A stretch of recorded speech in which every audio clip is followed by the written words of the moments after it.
Welcome to Bounce, playful, unfussy conversations with SoCal's arts and culture stars. I'm your host, Susan Petrella, a lifelong arts and culture patron slash advocate and the rockstar consultant who rockets your business to success. Each Wednesday, I'm hanging out with cool, clever, creative individuals. Today's guest is Gay Summerick.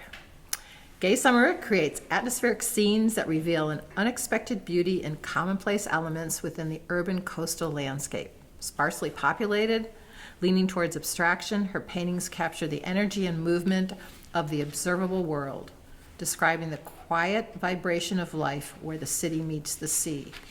And I'm just looking at and doing some research, just kind of looking at her, vitae, bio, resume, whatever you call it. I mean, solo exhibitions, wow. And museum and institutional exhibitions, group exhibitions.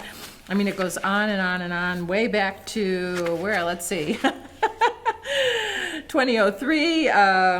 Really very, very cool. So thanks, Gay, for coming. It took a little while, but she's here, and so I'd love to find out kind of what you're working on now. Thank you. Thanks, Susan. Thank you for having me, and thank you all for being here. What am I working on now? I'm working on a solo exhibition, Okay. which will open in September. Okay. So it takes quite a while to create the work. How many paintings will be in the work? I usually have I complete about 23 paintings for an exhibition. Probably 17 will be exhibited. That's kind of the formula at this point. And is there like a theme that the exhibit will have? Yes. At this show? Yes. Yes. Okay, it's under wraps right now. Okay. So I started working on this at the end of 2024, and there have been a lot of things happening Yes, since then. yes. Your life has been That- somewhat upended. Right. Right?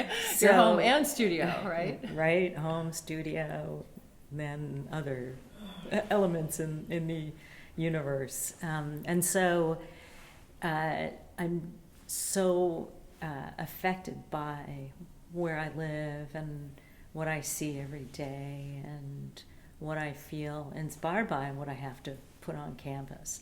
And so I started out with kind of one idea, and it's continued with that thread, but there have been other elements coming in. We talked a little bit offline about the fire. So the LA wildfires have definitely impacted so many of us, and I unfortunately have been impacted as well. My home and one of my studios, I have a studio in Malibu and a studio in Inglewood. So one of my studios was impacted, and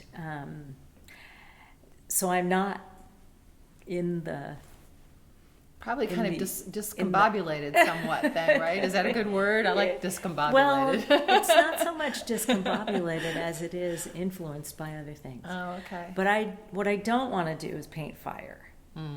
And I've done that before. So in the Woolsey fire in 2018, I painted a lot of fire after that. Got your fire out, though? Yeah. Sadly, some of those paintings burned in the Palisades fire. So collectors had to put those in their collections. Those collections were in Palisades and Malibu, lost in the fire. Oh, interesting. So kind of wild. And but the good news is that I keep very good photo documentation of everything that I do, and so lost but not entirely lost. Now, you didn't come to, the paintings are oil with using a palette knife, is that correct? But you Yes. didn't come to oil painting. You were a degree in what, ceramics? Yes. Like at Alfred? Yeah. Yes. Uh-huh. Yes. How did ceramics come to you? So it goes way back. Yeah, way back. It goes way back. In high school, I was born and raised in New York, and in high school we were allowed to have a period of time where we had an in-depth learning experience someplace else, doing something else. And so I was able to engineer a program at the University of Wisconsin. Oh. And went to college. I was like, 15? 14, 15, I went to college and studied ceramics. And For like a semester or a quarter? it was Actually went there? It was a few months. Okay. I went there, Okay. lived there, and went to school and had this in-depth learning experience in ceramics. I was able to do that because my brother, who is an artist, ceramic artist, was teaching at the University of Wisconsin, and he arranged with his program that I could come in and sit, Okay. participate in the courses.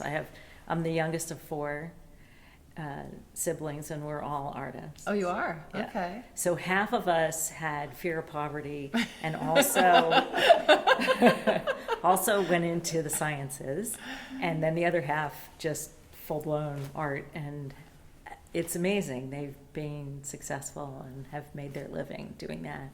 So you went on to more ceramics then, and then... Yeah, so I continued in ceramics, but again, this fear of poverty came in, and so I had my art practice, and also had a day job in a creative field. And then about 3 years in, I was like, okay, how am I going to have my art career and also not have to worry about money in the future? And while I was in art school at Alfred, oh, I forgot that part. You had asked me about Alfred. And how I ended up there. That's okay.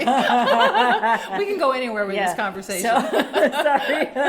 So Alfred, I picked Alfred because it was the #1 ceramics program in the country, and it had a great liberal arts program. And I could study other things. And I loved science, and I wanted to study science too, but I wanted my degree in art. Anyway, so I had this science piece.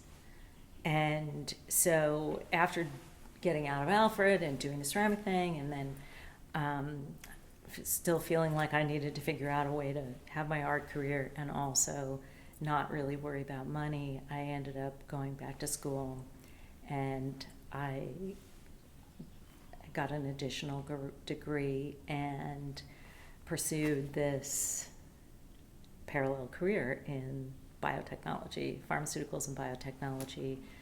And Okay.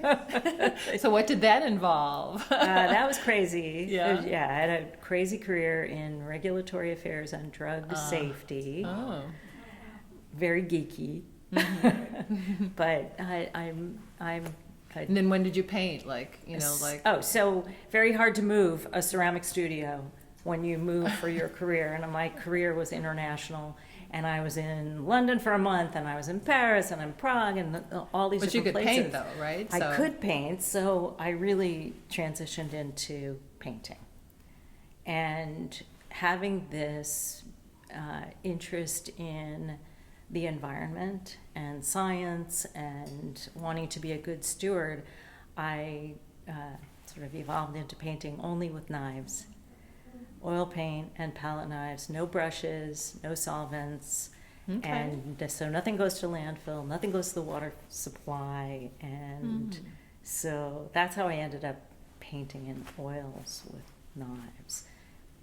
And so how does a painting come about? I mean, they almost, to me, they almost look like pastels, just because of the color palette. You have a certain, I don't know, the ones I've seen are kind of yellows and peach, and although there's some kind of blue, I mean, they almost look pastel, even though they're oil, and they have some depth to them, I guess, because of the palette knife, right? But they all have like an image kind of in the back of them too. The one I'm thinking of, I think it's like there's a plane. Lots of planes. Lots of planes. Yeah, my Englewood studio is right by LA. Oh, that's true. Yeah, they're coming overhead all the time. So how does a painting come about? So I travel around the Southland and other places as well, New York. I love cities by the sea. The quality of light affected by the atmosphere, it's physics, right? It's the geeky side of me. Okay. So the way that light is reflected with the moisture in the air, it's this kind of atmospheric and dreamlike light. And so I will be driving around, walking around, and something will strike me. It's the light, but it's also that moment, and it's how I feel. It could be a jet landing at LAX. It could be squid boats out on the Santa Monica Bay. It could be the light at the Statue of Liberty. It could be anything that I feel like, oh, I have to paint that. I have to translate that onto canvas so that I can share that with other people. Do you take a photograph though, or you know, like a Sometimes. quick sketch, or is it just in your mind's eye or whatever that you can then go back to the studio and?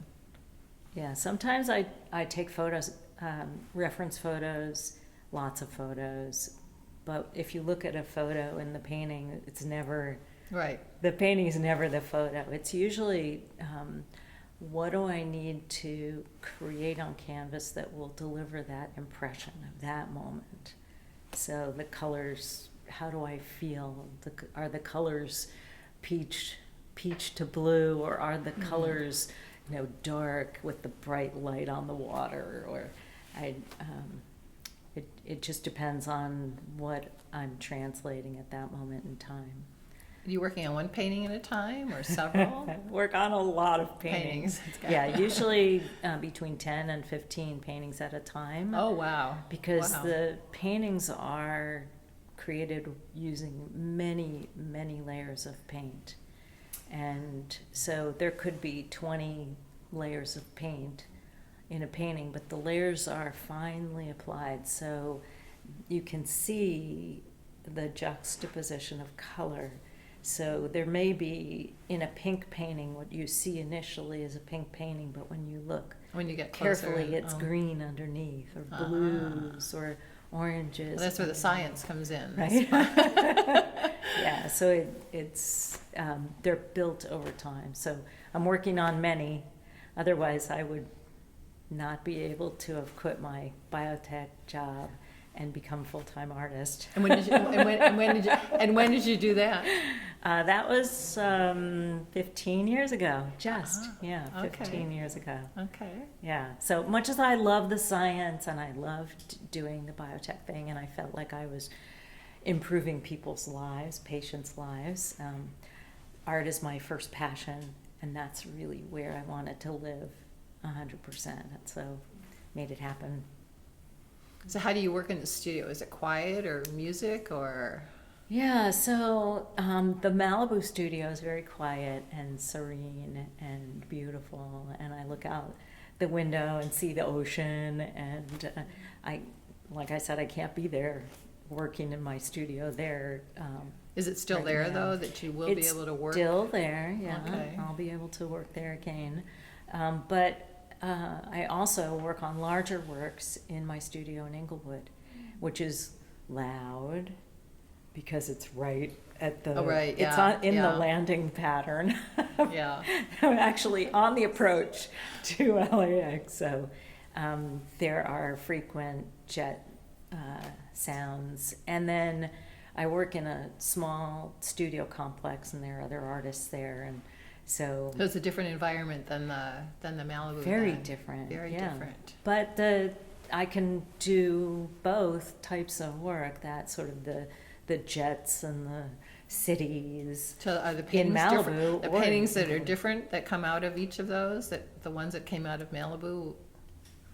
No, be I can different than the I can one? do both You in can do each of the both. places. The difference is that the smaller works are done in Malibu, and the larger larger works works. are done in Okay. Inglewood. Yeah. Okay. Interesting. So, wow. So what else is going on? Well, let's see. Let's see. So, So the one show Just- coming up, so yeah. will there be other shows in 2015? well, this year? so yes, the going back to September, the Getty PST Art and Science Collide, I did a project for that with Okay. jets. Oh, with jets. And it was okay. about aviation navigation technology.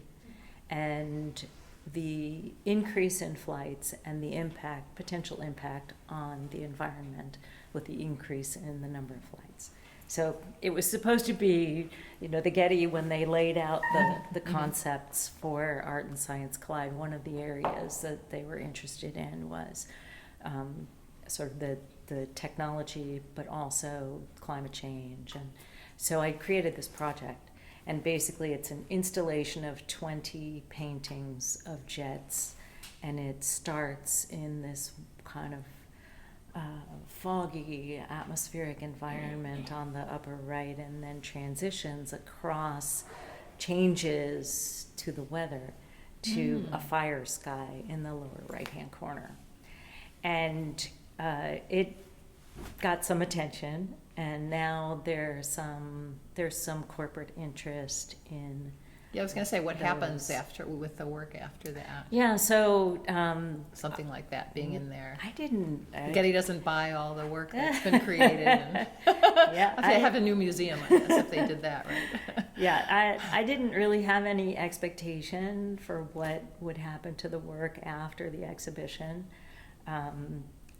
But people had seen it and then inquired about it, and some people have come to my studio in Inglewood to visit it. And I've had some corporate inquiries about the work. And so there's the possibility of some corporate projects, just because I have this fascination with flying. And I love the jets. They're not technically correct paintings of jets, because none of the paintings are truly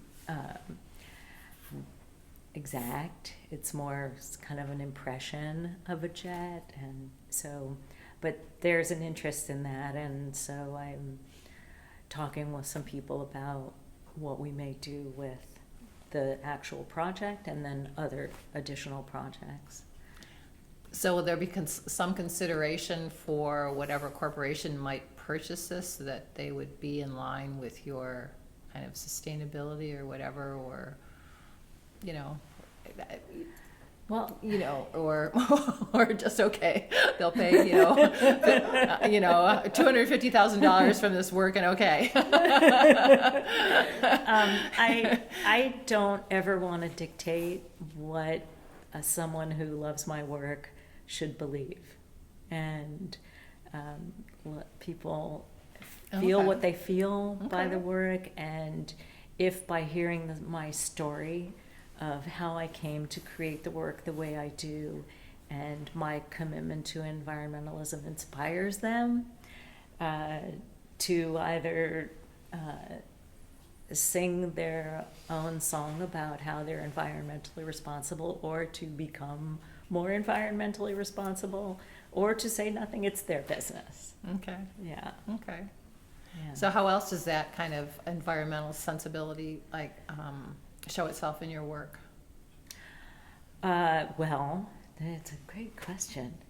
About maybe 2000, in the year 2000, I did notice there was an amazing change in the environment over time. I lived near the water, and I noticed that there was so much more fog than we had in previous years. It used to be, June gloom. We'd have fog in June, and that was it. Oh, right, yes. And then it kind of dawned on me, I'm painting all of this fog. What's going on? And so I started doing research, the geeky side of me.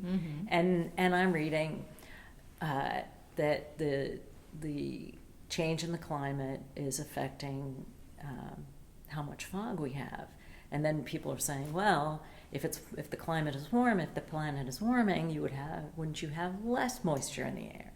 And then no, that's apparently not the case. And so it was fascinating to kind of uncover what are the changes in the weather as a result of our changing environment. And so it's been in my work through all these years, kind of that changing environment. And as I mentioned with the Getty PST project, there it is on the wall. It's this mural of 20 paintings, starting with this fog and then ending up with the fire sky little did I know that we would Right, have right. this How true and major how that would, yeah. firestorm several How- months later. But I know the beaches that you would use as your kind of reference point, say out of the Malibu studio, I mean, that area is so changed now, and even they're saying the beaches are safe, but looks like the sand and stuff is still kind of, I mean, is that gonna change, like, how you look at that, for a painting?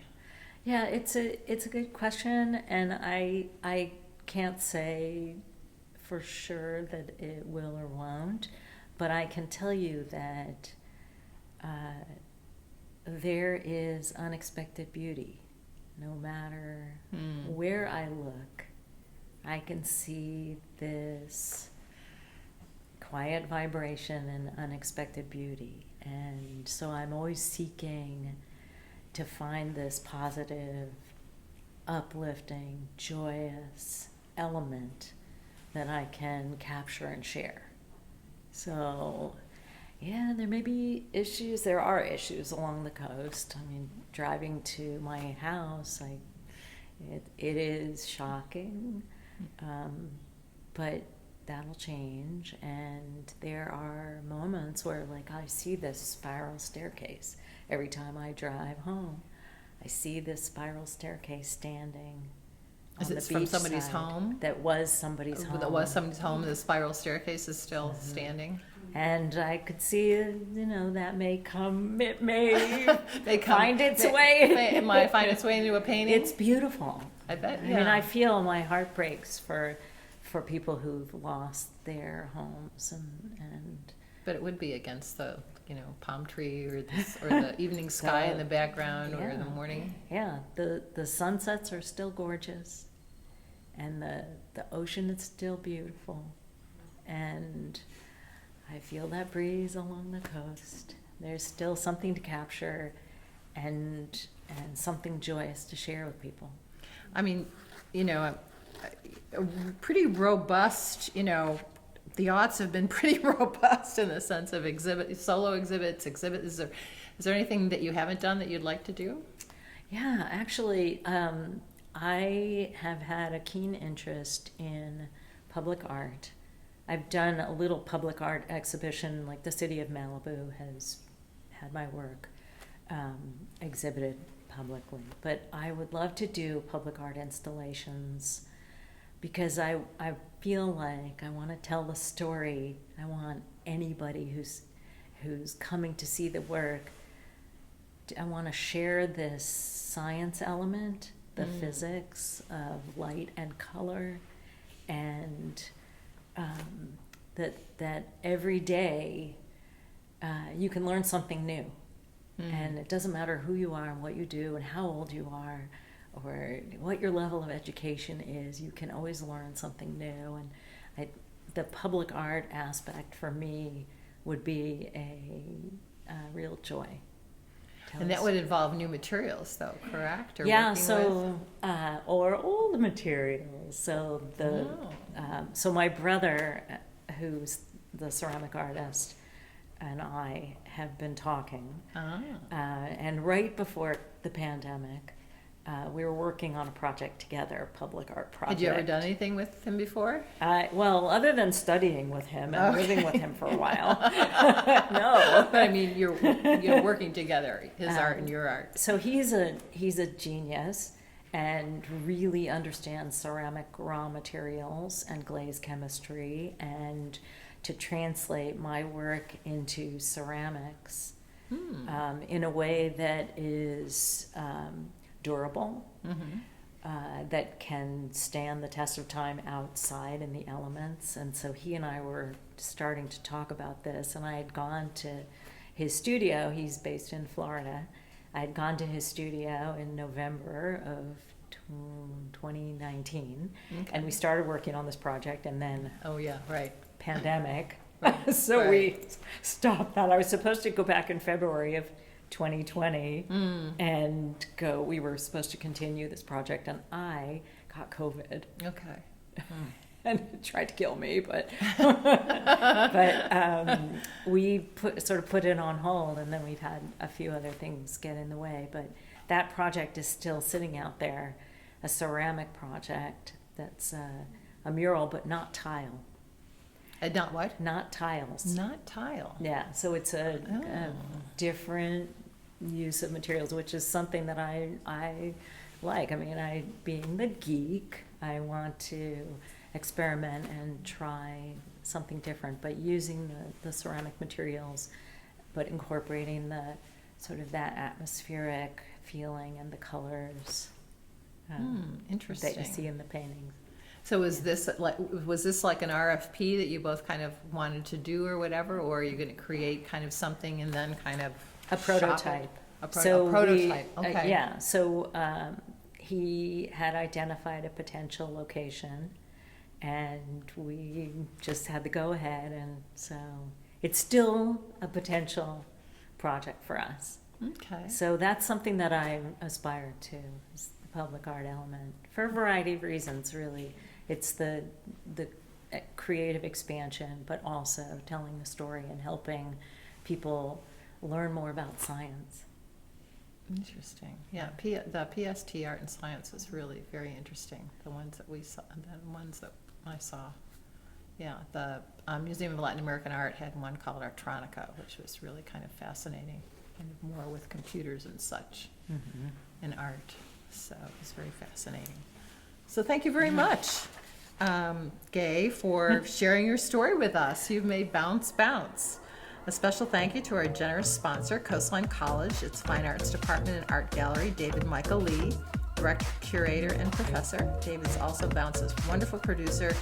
Thank you, David. Until next time. Thank you.